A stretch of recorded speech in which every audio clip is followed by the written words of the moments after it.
हम salary sheet बनाने वाले हैं और सैलरी शीट में जितने भी फार्मूले यूज होते हैं और यहाँ पर जो भी हमारे बेसिक टर्म होते हैं इन सब चीज़ों को आज की इस वीडियो में हम कंप्लीट कर लेंगे। अगर आप लोग MS एक्सेल कंप्लीट कोर्स करना चाहते हो तो हमारे चैनल के माध्यम से बिल्कुल फ्री में आप लोग एडवांस एक्सेल की जो सीरीज है कंप्लीट कर सकते हो, क्योंकि इसमें आपको जीरो से एडवांस लेवल में MS एक्सेल सिखाया गया है। तो चलिए हम अपने वीडियो को शुरू करते हैं और एक्सेल में हम इस तरीके से सैलरी शीट कैसे बनाएंगे और इसमें जो फार्मूले यूज किए गए हैं इनको हम किस तरीके से इस्तेमाल करते हैं। जैसे कि यहाँ पर हम आते हैं अपने शीट पर और यहाँ पर हमने पहले से ही डेटा बना के रखा हुआ है ताकि जो वीडियो है काफ़ी बड़ा ना हो और यहाँ पर जो हमारा डेटा है ये बिल्कुल बेसिक डेटा है, आप लोग इसको आसानी से टाइप कर सकते हो। क्योंकि हमने पीछे कई वीडियो देखे हैं जिसमें हमने डिस्काउंट बिल देखा, GST बिल देखा और हमने मार्कशीट कैसे बनाते हैं ये चीज़ें देखी हैं। तो आप लोगों ने अगर पीछे के वीडियो देखे होंगे तो यहाँ पर ये बेसिक चीज़ें जो है आप लोग आसानी से टाइप कर सकते हो। तो यहाँ पर हम अपने वीडियो को शुरू करते हैं और बात करते हैं एम्प्लॉय आईडी की। तो यहाँ पर हमारा जो डेटा दिया गया है, जब हम सैलरी शीट बनाएंगे तो हमारे पास इतनी यहाँ पर हेडिंग होनी चाहिए। जैसे कि एम्प्लॉय आईडी जो होती है एक व्यक्ति की पहचान होती है। इससे ये पता चलता है कि किस एम्प्लॉय का क्या नेम है, क्योंकि एक ही नाम से कई लोग होते हैं। जैसे कोई भी कंपनी होती है, कंपनी में बहुत सारे एम्प्लॉय काम करते हैं, तो राहुल वर्मा जो है इस तरीके से कई लोग होंगे। तो अगर हम नेम से देखेंगे तो वहां पर कंफ्यूजन हो जाएगी। इसीलिए हर व्यक्ति की एम्प्लॉय आईडी होती है। कोई भी डेटा हमको फाइंड करना है, किस एम्प्लॉय की कितनी सैलरी है, ये चीजें पता करनी है तो हम एम्प्लॉय आईडी से पता करते हैं। एम्प्लॉय आईडी जो होती है ये हमारी यूनिक होती है। तो एम्प्लॉय आईडी व्यक्ति की पहचान होती है और यहाँ पर हमने टाइप किया है एम्प्लॉय नेम। जो भी कंपनी में एम्प्लॉय होते हैं उनके नेम हम टाइप कर लेंगे। और यहाँ पर दिया है डिजिनेशन का मतलब होता है कि कौन सा एम्प्लॉय किस पोस्ट पर है। जैसे राहुल वर्मा है, इनका जो पोस्ट है ऑफिस मैनेजर का है। नेहा राज जो है ये हमारी स्पोर्ट असिस्टेंट हैं और यहाँ पर मनोज गुप्ता जो है सेक्रेटरी हैं। इसी तरीके से जिनकी जो भी पोस्ट है यहाँ पर हमने डिजिनेशन में उनकी पोस्ट टाइप कर ली है। और यहाँ पर दी है बेसिक सैलरी में क्या होता है, जैसे कि किस एम्प्लॉय की एक महीने की कितनी सैलरी है। जैसे राहुल वर्मा है जो ऑफिस मैनेजर हैं, इनकी एक मंथ की सैलरी 30,000 रुपए है। इसी तरीके से मनोज गुप्ता है जिनका पोस्ट सेक्रेटरी का है, इनकी सैलरी 15,000 रुपए है। तो ये होती है यहाँ पर बेसिक सैलरी। अब यहाँ पर दी गई है अटेंडेंस क्या होता है, तो यहाँ पर ये बेसिक सैलरी है और अटेंडेंस में हमको ये टाइप करना है कि कौन सा व्यक्ति कितने दिन अब्सेंट हुआ, कौन सा व्यक्ति कंपनी में कितने दिन काम किया, ये हमको अटेंडेंस में टाइप करना है। जैसे कि राहुल वर्मा है, इन्होंने मान लीजिए 28 दिन कंपनी में काम किया, टाइप करेंगे। नेहा राज हैं, इन्होंने मान लीजिए 27 दिन कंपनी में काम किया। इसी तरीके से जिस भी एम्प्लॉय ने जितने दिन कंपनी में काम किया है वो हमें यहाँ पर टाइप कर लेना है कुछ इस तरीके से। अगर तो यहाँ पर हमने सबकी अटेंडेंस टाइप कर ली है। अब यहाँ पर हमको निकालना है सैलरी। तो यहाँ से हमारे फार्मूले लगना स्टार्ट होते हैं और आप लोगों को यहाँ से वीडियो बहुत ही अच्छे से ध्यान देना है। अगर एक भी फार्मूला इधर उधर हो जाए, जब भी आप लोग एम्प्लॉय सैलरी शीट बनाओगे तो वहां पर आप लोगों से गलती हो सकती है। इसीलिए आप लोगों को ये चीजें ध्यान से देखना है। जैसे कि सबसे पहले यहाँ पर दी गई है सैलरी, तो सैलरी हमें निकालना है कितने दिन की, 28 दिन की। जैसे कि राहुल वर्मा है, इनका पद है ऑफिस मैनेजर का, इनकी सैलरी 30,000 रुपए है, लेकिन इन्होंने कंपनी में 28 दिन काम किया। अब यहाँ पर इनकी हमें सैलरी निकालना है तो इसके लिए हम लगाएंगे इक्वल। जैसे कि यहाँ पर हम लगाएंगे इक्वल हम इसलिए लगाते हैं क्योंकि एक्सेल में जब हम कोई भी फार्मूला यूज करेंगे तो हम इक्वल सिंबल से ही शुरुआत करते हैं। और यहाँ पर इनकी हमें सैलरी निकालना है तो इसके लिए हमें क्या करना है, जो यहाँ पर राहुल वर्मा है जिनका पोस्ट है ऑफिस मैनेजर का, इनकी सैलरी 30,000 रुपए है, हमें इसका एड्रेस देना है। और यहाँ पर हम डिवाइड कर देंगे 30 से डिवाइड हम इसलिए करेंगे क्योंकि जो सैलरी हम निकालेंगे ये हम 28 दिन की निकालेंगे, क्योंकि इन्होंने कंपनी में केवल 28 दिन ही काम किया है और इनकी सैलरी 30,000 रुपए पर मंथ है। तो यहाँ पर हम 30 से जब डिवाइड करेंगे तो एक दिन की सैलरी निकल कर आ जाएगी। अब यहाँ पर एक दिन की जब सैलरी निकलेगी फिर हम यहाँ पर मल्टीप्लाई लगा देंगे, यानी गुणे का सिंबल लगा देंगे। और यहाँ पर अटेंडेंस यानी जो 28 दिन इन्होंने काम किया है हम इसका एड्रेस दे देंगे।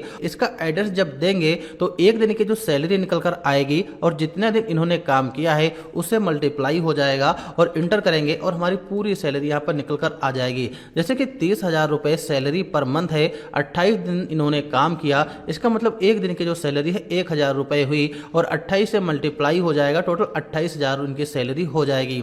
और इसको पकड़ के हमें ड्रैग कर देना है, यहाँ पर इनकी सैलरी हर मंथ की निकल जाएगी। तो इस तरीके से हम सैलरी यहाँ पर निकाल सकते हैं। अब आप लोग यहाँ पर देख पा रहे होंगे इसमें डेसिमल जो संख्याएं आई हैं, अगर इनको हटाना है तो सेलेक्ट कर लेंगे और ऊपर आना है यहाँ पर नंबर फॉर्मेट में, और यहाँ पर हम डेसिमल अंक जो है इनको डिक्रीज कर देंगे, यानी हटा देंगे। तो इस तरीके से हम सैलरी यहाँ पर निकाल सकते हैं। अब यहाँ पर दिया गया है HRA, DA, TA, MA क्या है और इनका यूज क्या है। चलिए थोड़ा इनको समझते हैं, फिर हम आगे देखते हैं। जैसे कि यहाँ पर दिया है HRA, तो HRA जो होता है इसका फुल फॉर्म होता है house rent allowance. House rent allowance HRA का फुल फॉर्म होता है, और हिंदी में इसको हम मकान किराया भत्ता बोलते हैं। जैसे कि बहुत सी ऐसी कंपनियां होती हैं जो एम्प्लॉय कंपनी में काम करते हैं, उनको सैलरी के अलावा कई सारी सुविधाएं दी जाती हैं। मान लीजिए कहीं पर भी रह रहे हैं तो उन्हें रेंट भी दिया जाता है, यानी कि मकान किराया भत्ता दिया जाता है। तो ये परसेंटेज पे होता है, ज्यादातर कंपनियां परसेंटेज पे निकालते हैं।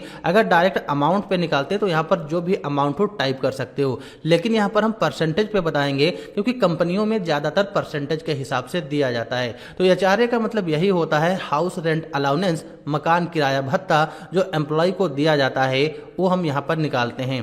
फिर यहाँ पर दिया है DA का मतलब होता है ड्रेनेंस अलाउंस, इसका मतलब होता है महंगाई भत्ता। अगर कंपनी में जो भी एम्प्लॉय काम करते हैं उनको महंगाई भत्ता भी दिया जाता है कंपनी की तरफ से, इसलिए DA में हमको महंगाई भत्ता निकालना होता है। फिर यहाँ पर दिया है TA का मतलब होता है ट्रेवलिंग अलाउंस। ट्रेवलिंग अलाउंस का मतलब होता है जैसे कि बहुत से एम्प्लॉय कंपनी की तरफ से कंपनी का जो काम होता है उसको करने के लिए बाहर कहीं पर भी जाते हैं तो उनको आने जाने का जो भी चार्ज होता है वो कंपनी प्रोवाइड करती हैं। जिस भी एम्प्लॉय को आने जाने का चार्ज लगेगा वो कंपनियां देती हैं, तो वो भी हम सैलरी में ही ऐड करते हैं। तो ये चीजें आप लोगों को समझ में आ गई होंगी। फिर यहाँ पर दिया है MA, तो MA का फुल फॉर्म होता है मेडिकल अलाउंस। MA का फुल फॉर्म मेडिकल अलाउंस, और इसको हम हिंदी में चिकित्सा भत्ता बोलते हैं। जो भी एम्प्लॉय कंपनी में काम करते हैं अगर वो बीमार होते हैं तो उसके लिए कंपनी उनको चिकित्सा भत्ता, कुछ धनराशि उनको दी जाती है जो सैलरी में ऐड की जाती है, उसी को बोलते हैं MA। तो ये चीज आप लोग समझ गए होंगे। तो यहाँ पर HRA का मतलब हाउस रेंट अलाउंस होता है, जिसका हिंदी में हम मकान किराया भत्ता के नाम से जानते हैं। DA ड्रेनेंस अलाउंस, जिसको हम महंगाई भत्ता के नाम से जानते हैं। TA ट्रेवलिंग अलाउंस, जिसको हम यात्रा भत्ता के नाम से जानते हैं। MA मेडिकल अलाउंस यानी चिकित्सा भत्ता। फिर यहाँ पर बचा PF क्या है, तो अभी जब हम PF निकालेंगे तब हम बताएंगे कि PF क्या होता है और इसका यूज क्या होता है। तो ये चीज आप लोग समझ गए होंगे। अब यहाँ पर हमको निकालना है HRA, तो HRA कैसे निकालेंगे, यहाँ पर लगाएंगे इक्वल, फिर यहाँ पर जो हमारी बेसिक सैलरी है इसका एड्रेस देंगे। अब HRA कितना है, 12% है, तो यहाँ पर मल्टीप्लाई लगाएंगे और 12% टाइप कर देंगे। फिर यहाँ पर कर देंगे इंटर, तो इंटर कर देंगे तो 3600 रुपये जो है ये HRA निकल कर आएगा, यानी कि मकान का किराया जो होता है वो निकल कर आएगा। और इसको पकड़ के हम ड्रैग कर लेंगे, HRA यहाँ पर हमारा निकल जाएगा। तो इस तरीके से हम HRA निकाल सकते हैं। फिर यहाँ पर DA, जिसको हम महंगाई भत्ता या फिर ड्रेनेंस अलाउंस के नाम से जानते हैं, ये निकालना तो सेम प्रोसेस यही रहेगी। इक्वल लगाएंगे, फिर यहाँ पर हम देंगे बेसिक सैलरी का एड्रेस, मल्टीप्लाई लगाना है, गुणे का सिंबल कितना है 8% है, तो यहाँ पर हम टाइप कर देंगे 8% और इंटर कर देंगे। तो यहाँ पर हमारा DA भी निकल कर आ जाएगा और इसको हम पकड़ के ड्रैग कर देंगे तो इस तरीके से DA निकल जाएगा। फिर यहाँ पर दिया है TA, तो TA जो होता है, TA का काम होता है ट्रेवलिंग अलाउंस। अब यहाँ पर परसेंटेज में नहीं दिया है। मान लीजिए जो कंपनियां होती हैं, जो एम्प्लॉय कंपनी के काम के लिए बाहर जाते हैं तो उनको कुछ पैसे दिए जाते हैं। जैसे कि मान लीजिए 15,000 रुपए है, जब सैलरी दी जाएगी तो उसी में ऐड कर दिया जाएगा। शुरू में ही नहीं दिया जाता, जब सैलरी दी जाती है तब इन सब चीजों का पैसा सैलरी में जोड़ करके दिया जाता है। ऐसा नहीं है आज वो किराया दे रहे हैं तो आज किराया का अमाउंट दें, कल वो कहीं जा रहे हैं तो उनको ट्रेवलिंग का अमाउंट दें, ऐसा नहीं होता है। टोटल सैलरी जब दी जाएगी तो ये सारी की सारी जो चीजें होती हैं सैलरी में ऐड करके दी जाती हैं। तो यहाँ पर जो भी एम्प्लॉय ट्रेवलिंग के लिए जाते हैं बाहर तो उनकी सैलरी यहाँ पर दी जाती है। तो उनको जैसा 1500 रुपये दिया जाता है। अब इसमें कुछ ऐसे लोग हैं जो नहीं जाते हैं कंपनी के काम के लिए बाहर, वो केवल कंपनी में ही काम करते हैं, तो उनकी सैलरी यहाँ पर नहीं दी जाएगी, तो उसको हमें जीरो कर देना है।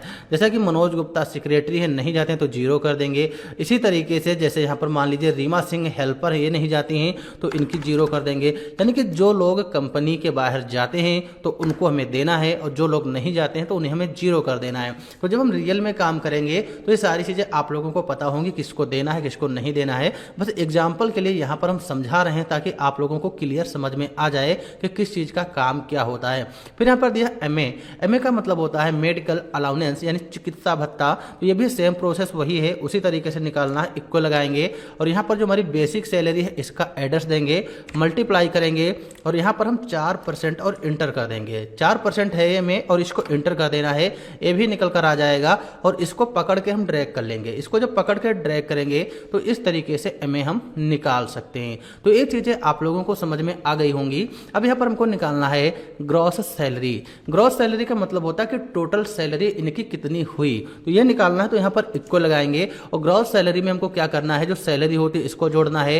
एचआरए हो, डीए हो, टी हो, एमए हो, तो इन सब चीज़ों को हमें ग्रॉस सैलरी के अंतर्गत जोड़ देना है। इक्को लगाएंगे, हम अपनी सैलरी का एड्रेस देंगे, फिर प्लस का सिंबल लगाएंगे। एचआरए दिया गया इसको भी जोड़ना है, इसका एड्रेस, फिर प्लस, फिर डीए को, फिर प्लस, फिर यहाँ पर टीए को जोड़ना है। इसी तरीके से इन सब चीज़ों को हमें जोड़ देना है और इंटर कर देना है। इंटर करेंगे, टोटल हमारी ग्रॉस सैलरी निकल कर आ जाएगी और इसको हम पकड़ के ड्रैग कर देंगे तो किस एम्प्लॉय की कितनी सैलरी है यहाँ पर ग्रॉस सैलरी निकल कर आ जाएगी। तो ये चीज़ आप लोगों को समझ में आ गई होगी। अब यहाँ पर दिया गया पीएफ। पीएफ क्या होता है, तो पीएफ का मतलब होता है प्रोविडेंट फंड। प्रोविडेंट फंड जो है पीएफ होता है, जिसको हम हिंदी में भविष्य निधि के नाम से जानते हैं। अब ये किस तरीके से निकाली जाएगी, तो पीएफ जो होती है, कंपनी तुम्हारे सैलरी से कुछ % हिस्सा काट लेती हैं। जैसे कि मान लीजिए 36,700 रुपये राहुल वर्मा की सैलरी है, अब इनके में से 6,000 रुपये काट लिया जाएगा। यानी कि हर मंथ जो भी सैलरी दी जाती है उसमें का कुछ हिस्सा कंपनियां काट लेती हैं, और ये तुम्हें तब मिलेगा जब अपना कंपनी से जॉब को छोड़ दोगे। जब कंपनी से जॉब को छोड़ दोगे तब तुम्हें पीएफ का जो पैसा निकाला गया होगा हर मंथ, वो तुम्हें एक साथ इकट्ठा पैसा दिया जाता है। इसी को बोलते हैं प्रोविडेंट फंड यानी भविष्य निधि। तो ये चीज़ आप लोग समझ गए होंगे। सैलरी का कुछ हिस्सा पीएफ के तौर पे हर मंथ काटा जाता है। जब तुम कभी भी कंपनी में जॉब छोड़ोगे तब तुम्हें पीएफ का जो पैसा होगा एक साथ इकट्ठा दे दिया जाता है। तो ये होता है पीएफ। अब ये कैसे निकालना है, यहाँ पर हम लगाएंगे इक्वल। को लगाना है, ग्रॉस सैलरी जो है इसका एड्रेस देना है, मल्टीप्लाई कर देना है 10% से। मल्टीप्लाई 10% से कर देंगे और इंटर कर देंगे। यहाँ पर हमारा जो पीएफ है ये निकल कर आ जाएगा और इस पर हम डबल क्लिक भी कर सकते हैं। जो यहाँ पर छोटा सा पॉइंट दिया गया है इस पर डबल क्लिक कर दें या फिर हम पकड़ कर ड्रैग कर दें, दोनों तरीके से आ जाएगा। डबल क्लिक करेंगे ऑटोमेटिक जितनी भी सैलरी यहाँ पर होगी वो निकल कर आ जाएगी। अब यहाँ पर हमारा डेसिमल में आ रहा है, अगर इसको हटाना है तो सेलेक्ट करना है, फिर यहाँ से हम डिक्रीज डेसिमल कर देंगे। जितने भी डेसिमल अंक रहे वो इसमें के हट जाएंगे। तो इस तरीके से हम पीएफ निकाल लेंगे। अब यहाँ पर हमें नेट सैलरी निकालना है जो हमें एम्प्लॉय को देना होता है। तो यहाँ पर लगाएंगे इक्वल, फिर यहाँ पर जो हमारा ग्रॉस सैलरी है इसका एड्रेस देंगे, माइनस और पीएफ कर देंगे, क्योंकि पीएफ जो होता है तुम्हारी कंपनी तुम्हारी सैलरी से कट करती है। तो माइनस पीएफ और इंटर कर देंगे। अब यहाँ पर हमारी नेट सैलरी निकल कर आ जाएगी। तो नेट सैलरी जो निकलेगी ये हमें एम्प्लॉय को देना होता है। तो इस तरीके से हम सैलरी शीट बनाते हैं। और यहाँ पर आप लोगों को समझ में आ गया होगा कि एचआरए क्या है, डीए क्या है, टीए क्या है, एमए क्या है, ग्रॉस सैलरी कैसे निकालते हैं, पीएफ कैसे निकालेंगे और नेट सैलरी कैसे निकालते हैं। अब यहाँ पर इन सभी चीज़ों को हमें सेलेक्ट कर लेना है और इसको यहाँ से हम कर लेंगे सेंटर में। अब पूरी टेबल को सेलेक्ट कर लेंगे जितने एरिया में हमने सैलरी शीट बनाई है, और फिर बॉर्डर में आके यहाँ से हम ऑल बॉर्डर पर टिक कर देंगे, पूरे में बॉर्डर अप्लाई कर देना है। तो ये चीज़ आप लोगों को समझ में आ गया होगा कि सैलरी शीट कैसे बनाते हैं और यहाँ पर जो भी टर्म यूज किए जाते हैं इनका फुल फॉर्म क्या है, हिंदी में इनको हम किस नाम से जानते हैं। अगर आप लोगों को ये चीज़ समझ में आ गई है तो वीडियो को लाइक करना और चैनल पर अगर पहली बार आए तो चैनल को सब्सक्राइब कर लेना, ताकि हमारे वीडियो की हर नोटिफिकेशन आप लोगों तक सबसे पहले पहुंचे और यहाँ पर आप